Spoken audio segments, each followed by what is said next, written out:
Salut les investisseurs, dans cette vidéo, on va analyser ensemble les résultats du premier trimestre de ArcelorMittal. Abonnez-vous si ce n'est pas déjà fait, on commence tout de suite avec cette publication. Le 30 avril 2025, ArcelorMittal récemment sous les projecteurs en France, ça c'est un lien vers un article qui parle du licenciement en cours, du plan de licenciement en cours en France. Donc ArcelorMittal a publié des résultats contrastés pour le premier trimestre 2025. Le chiffre d'affaires s'établit à 14,8 milliards de dollars, en forte baisse par rapport aux 16,3 milliards du premier trimestre 2024, moins 9,1%. Les expéditions d'acier restent stables à 13,6 millions de tonnes, plus 0,7 par rapport à 13,5 millions. La production d'acier brut progresse à 14,8 millions de tonnes, plus 2,8 par rapport à 14,4 millions. Et les expéditions de minerais de fer, donc AMMC et Liberia, bondissent de 27% à 8 millions de tonnes, portées par un record au Liberia, malgré une production en hausse à 8,4 millions de tonnes, plus 29,2% par rapport à 6,5 millions.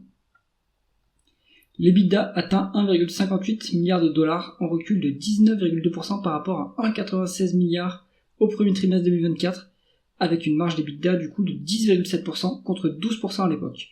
L'EBITDA par tonne d'acier à 116 dollars reste supérieur au cycle précédent grâce à l'optimisation des actifs et à la diversification géographique, mais en baisse par rapport aux 145 dollars de l'an dernier.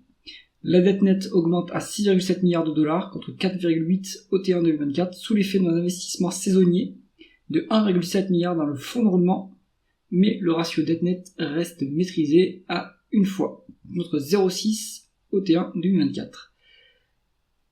On continue, le résultat net s'élève à 805 millions de dollars, en forte baisse par rapport aux 938 du premier trimestre, moins 14,2%, soutenu par un résultat opérationnel de 825 millions, c'est-à-dire moins 23% par rapport à 1,07 milliard en 2024.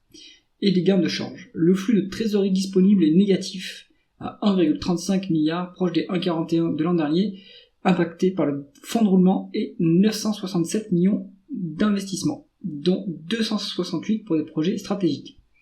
Bon, c'est un phénomène saisonnier en fait, cette variation du besoin de fonds de roulement est importante au Q1, donc il y a des chances que ça redevienne positif au prochain trimestre. Si vous regardez en fait, alors il n'y a pas le tableau ici, mais sur les free cash flow de 2024 c'était négatif au Q1 et sur les trois autres trimestres c'était positif. La rémunération des actionnaires est renforcée, le dividende proposé pour 2025 passe à 0,55 $ par action contre 0,50 en 2024, payable en 2 fois. Et un nouveau programme de rachat d'actions qui court de 2025 à 2030 débute avec une tranche de 10 millions d'actions. Depuis 2020, 38% des actions ont été rachetées avec 1,2 milliard de dollars redistribués sur 12 mois. C'est quand même copieux. Le management adopte une prudence face aux incertitudes commerciales mondiales. En Europe, les spreads, c'est-à-dire les écarts des prix entre prix des matières premières et prix de vente, se redressent grâce au plan acier et métaux de la Commission européenne et aux mesures anti-dumping chinoises. En fait, ils saturent le marché européen avec leur surcapacité. Aux États-Unis, les tarifs de la section 232, donc c'est les lois droit de douane, soutiennent les prix, tandis qu'en Inde, la demande robuste renforce les perspectives. En Chine, les surcapacités pèsent, nécessitant des mesures de relance que le gouvernement chinois est en train de mettre en place.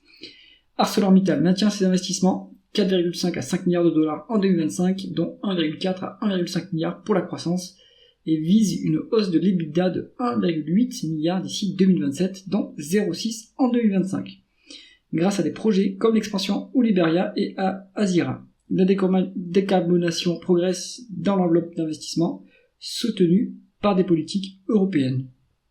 Dans le cadre du suivi du géant Kemetal, les mesures d'économie et de fermeture d'usines constituent un signal encourageant. En effet, c'est ce que je pense, mais c'est ce que j'ai lu à droite à gauche, c'est que ça indique le point bas du cycle de l'acier. Ça veut aussi dire qu'on l'a dépassé ce point bas, et que finalement, en fermant des hauts fourneaux, on va réduire les surcapacités. On rajoute à ça les mesures anti-dumping contre l'acier chinois, et normalement, le prix de l'acier devrait rebondir, et ça va faire les affaires de Jacquet Metals. Je suis ArcelorMittal dans ce cadre-là, et donc je pense que le rebond de l'action de Jacquet Metals n'est pas terminé. On a bien repris 20% depuis le début de l'année. je pense que ça va continuer, et mon prix cible est à 26 € pour commencer, mais je pense qu'on peut aller au-delà. J'espère que cette analyse des résultats d'ArcelorMittal vous intéresse. Si c'est le cas, mettez un pouce vers le haut et pensez à vous abonner à la chaîne. À bientôt.